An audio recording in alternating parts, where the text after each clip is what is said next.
Now the next part is patterns. We saw levels of biodiversity. Now the next part is patterns of biodiversity. Diversity के दो patterns हैं, latitudinal, that is as you go from the equator towards the pole, okay, and altitudinal gradient मतलब as you move away from the sea level and above या फिर ground level से ऊपर की तरफ तो क्या चेंजेस मिलते हैं, क्या वैरायटी मिलती है. This is one pattern, latitudinal and altitudinal gradient बोला है उसको. And the other pattern is species area relationship related to the area wise हमको स्पीशीज में क्या वेरिएशंस मिलता है. ओके, तो these are the two patterns of biodiversity. हम लोग इसके डिटेल्स के बारे में देखते हैं. अभी उन्होंने पहले क्वेश्चन किया है कि what are latitudes and longitudes. तो what is latitude? Latitude is nothing but as you move from equator to upwards. तो it's like equator के नॉर्थ और साउथ साइड में जो भी पोजिशनिंग है चीज़ों का, तो वो जब तुम पढ़ते हो that is called latitudinal study या लैटिट्यूड के बारे में पढ़ रहे हो. What is longitude? तो if I talk about longitude, it is like imaginary line you imagine from the north to the south pole. तो वो जो लाइन है उसके ईस्ट और वेस्ट साइड पोजिशंस पे हम लोग जो भी पॉइंट्स पढ़ते हो that is latitudinal points. Okay, latitude and longitude you have studied in geography. So इन दो इमेजिनरी लाइन्स में से which is they have asked more significant with reference to diversification. मतलब इन दो लाइन्स को अगर हम इमेजिन करते हैं तो वैरायटी या डाइवर्सिटी हमको कौन से एंगल से ज़्यादा देखने मिलती है in the living beings and why. तो it is the answer is latitude. Why I tell you, as you move away from the latitude is near the equator से पोल्स की तरफ. तो इक्वेटर से थोड़ा दूर जाने पे हमको ट्रॉपिक्स में proper soil, proper climate, proper rainfall ये सब मिलता है. तो लॉट ऑफ प्लांटेशंस है, lot of animals and insects and birds and plants variety है.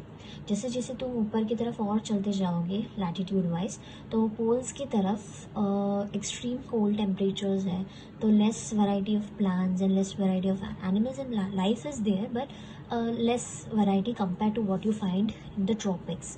तो इस हिसाब से हमको वैरायटी उस एंगल में ज़्यादा देखने मिलती है. अगर लॉन्जिट्यूड को कंपेयर करो तो हम इंडिया से ऑस्ट्रेलिया या व्हाटएवर इस एंगल में अर्थ की सरफेस पर अगर country to country, place to place घूमें तो ऐसा कोई स्पेसिफिक पैटर्न नहीं है. एक जगह पे ज़्यादा है तो दूसरी जगह पे कम है, तो रैंडमली बीच में फिर से ज़्यादा भी मिल सकता है. सो ये लैटिट्यूड में हम लोग को एक प्रॉपर वेरिएशन का डिग्री मिलता है, पहले ज़्यादा फिर कम टुवर्ड्स द पोल्स. इसीलिए this latitude is a more significant line if you consider with reference to diversification of living beings. Now we will see the patterns. Latitudinal and altitudinal gradient, अभी इसका meaning तो मैंने already बता दिया है कि latitude मतलब इक्वेटर से पोल की तरफ और एल्टीट्यूड मतलब from the sea level and above या फिर from the ground level to on the end above मतलब माउंटेन टॉप्स एंड ऑल. तो again what we can see is कि at the lower end we have more varieties compare to the higher end. जैसे altitude की अगर बात करें तो mountain के बेस में हमको ज़्यादा वैरायटी मिलेगी कंपेयर टू द टॉप, क्योंकि टॉप में again at higher altitudes oxygen level and climatic changes are very extreme. तो इसकी वजह से वैरायटी, स्पीशीज़, लिविंग ऑर्गेनिजम्स की वैरायटी हमको बहुत कम मिलती है. तो दे हैव सेड कि बायोडाइवर्सिटी बेरिंग मतलब apart from the arid, semi arid and aquatic habitat. तो इन रीजन्स को छोड़ के arid is totally dry, semi arid is in between dry and wet, aquatic is totally wet. तो ये areas को छोड़ के हमको लैटिट्यूडनल और एल्टीट्यूडनल ग्रेडियंट्स मिलते हैं. Okay, then what is latitudinal gradient? तो लैटिट्यूडनल ग्रेडियंट में यू स्टडी की इकोलॉजिकल स्टडीज़ जहाँ पे it is reveal that distribution of diversity is not uniform around the globe. We all know okay कि it's not कि एक ही जगह पे ज़्यादा है, एक ही जगह पे कम. इट्स दिस लाइक अनइक्वल, कहीं कम कहीं ज़्यादा, कहीं मिक्स्ड प्रोपोर्शंस है. सो स्पीशीज़ रिचनेस लैटिट्यूडनल ग्रेडियंट में हमको दिखता है. Latitude I told you again, I repeat, from the equator towards the poles related to plants and animals. Okay, सभी को नहीं कंपेयर कर पाएंगे शायद हम लोग, लेकिन मेजॉरिटी ऑफ द प्लांट्स और एनिमल्स में हमको ये फर्क फील होता है कि in the tropics or near the equator and the tropics we have more variety and as you move towards the pole it is less. तो it is observe that the species richness is high at lower altitude, मतलब नीचे की तरफ ज़्यादा है, and there is a steady decline towards the poles. Okay, ऊपर की तरफ जाते जाते वो कम कम होते जाते हैं. Then again continuing with the same point, what they have said is, see the factors like stability of tropical region. मैंने बताया ट्रॉपिक में ecosystem is quite good. okay, millions of years से वो वैसा ही है. क्लाइमेटिक चेंजेस वहाँ पे बहुत कम है through out the year and plenty of sunlight है. सो उसकी वजह से बहुत ज़्यादा स्पीशीज़ का वैरायटी वहाँ पे एग्जिस्ट करता है.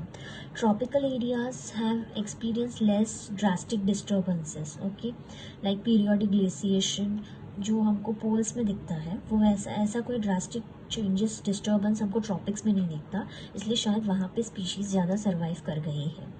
ये stability over millions of years has favoured the speciation is what hypothesis by the scientist. Okay, lesser migration in the tropics might have reduced the gene flow. मतलब बहुत कम माइग्रेशन होता है इधर, ई माइग्रेशन या इमिग्रेशन वॉट एवर. तो इसकी वजह से जीन्स के जेनेटिक चेंजेस भी बहुत what we can say drifting, वहाँ से जीन्स निकल जाना ऐसा बहुत कम हुआ है, क्योंकि वहाँ पे अवेलेबिलिटी है food and water and sunlight का, तो स्पीशीज़ वहीं पे रहना प्रेफर करती है.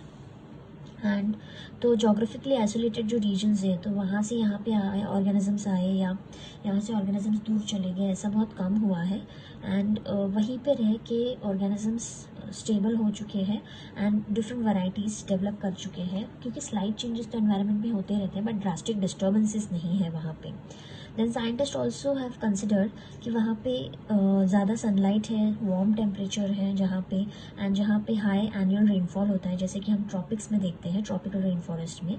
ये फैक्टर्स जो हैं they are responsible for bountifulness of this regions. Bountifulness is abundance. Okay, कि यहाँ पे सब कुछ अबेंडेंट में, इसलिए स्पीशीज़ वैरायटी भी अबेंडेंट है, मोर है. देन जहाँ पे मोर या लेस कांस्टेंट क्लाइमेट होता है, वहाँ पे रिसोर्सेस हमेशा ज़्यादा रहते हैं and animals can enjoy the food preferences. उनको बहुत वैरायटी मिल जाती है खाने की, इसलिए वो वहाँ पे ज़्यादा एडजस्ट हो जाते हैं. For example fruits are available throughout the year in the rain forest, इसलिए rain forest are very good atmosphere for the frugivorous यानी fruit eating organisms compare to the temperate regions. इसीलिए वो वहाँ rain forest में हमको वो variety के fruit eating animals की बहुत ज़्यादा वैरायटी वहाँ पे मिलती है. तो in short they have said कि स्पीशीज रिचनेस या वैरायटी जो होता है of plants and animals, it will decrease as we move away from equator to pole. तो ये लाइन हमेशा याद रखना, द इम्पोर्टेंट लाइन है. एंड इसलिए स्पीशीज रिचनेस हमको मैक्सिमम ट्रॉपिकल रेन फॉरेस्ट में दिखता है, that is the Amazon rain forest. Amazon rain forest में तो what you can see is there are 40,000 plants, 1300 birds, then 427 mammals. और यहाँ पे एक what I can say is a printing mistake जैसा है. तो ये जो प्रिंटिंग मिस्टेक है दैट इज़ उन्होंने 3000 स्पीशीज़ ऑफ वॉट वो मेंशन नहीं किया है. तो I would like to tell you कि रफली अमेजन फॉरेस्ट में there are 3000 freshwater fish species. Okay, please note it down कि 40,000 plants हैं, 1300 bird varieties हैं, 427 mammal varieties हैं, and 3000 freshwater fish species हैं Amazon rivers में. एंड 370 इधर दिया नहीं पर मैं बता रही हूँ कि 370 टाइप्स ऑफ रेप्टाइल्स हैं वहाँ पे. एंड रफली साइंटिस्ट का ये कहना है कि over 2000 new species of plants and vertebrates, that is including monkeys. Okay, तो ये सब अब तक नए डिस्कवर हो चुके हैं सिंस 1999. तो इतना वैरायटी है वहाँ पे ऑर्गेनिजम्स का. Then next to that is altitudinal. Altitudinal is, as I told you, as you move from lower altitude to higher altitude, जैसे mountain peaks पे चढ़ते जाते हो, तो again it speaks for the height from mean sea level upwards.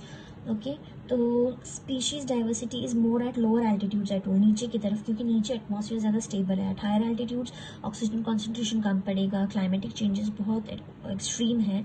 So the reason they have given because at higher altitudes the changes in climatic conditions there is drastic seasonal variations, जिसकी वजह से species variety ज़्यादा नहीं दिख पाएगी हमको वहाँ पे, क्योंकि ऐसे एटमॉस्फेयर में स्टेबलाइज होना और सर्वाइव करना काफ़ी डिफिकल्ट होता है ऑर्गेनिजम्स के लिए.